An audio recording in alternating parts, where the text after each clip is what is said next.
जिब्रील अमीन से पूछ लिया, फरमाया जिब्रील सबको मेरी रहमत से हिस्सा मिला है, आपको भी कोई मिला है? मिला तो बताओ ना। तो हज़रत जिब्रील अर्ज़ करने लगे, हुजूर बिल्कुल मिला है। कहा किस तरह? अर्ज़ की या रसूल अल्लाह, जब से इबलीस का अंजाम देखा था ना, डर आता था खुदा जाने खात्मा किस तरह का हो।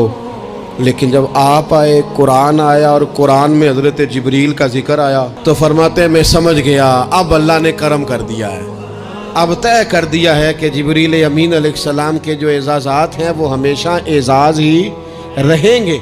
नबी पाक की रहमत से हर शख्स को हिस्सा मिला, हर एक की किस्मत में हुजूर ने इज्जत लिखी। कहा बाप राजी हो गया तो रब राजी हो गया। फरमाया माँ के कदमों के नीचे जन्नत, बहनों की बेटियों की परवरिश जो करके आएगा मेरे साथ जुड़ के उंगलियों की तरह जन्नत में जाएगा। फरमाया तुम में सबसे बेहतर वो जो अपने घर वालों के लिए, अपनी बीवी के लिए बेहतर, मैं तुम सबसे ज़्यादा अपने घर वालों के लिए बेहतर।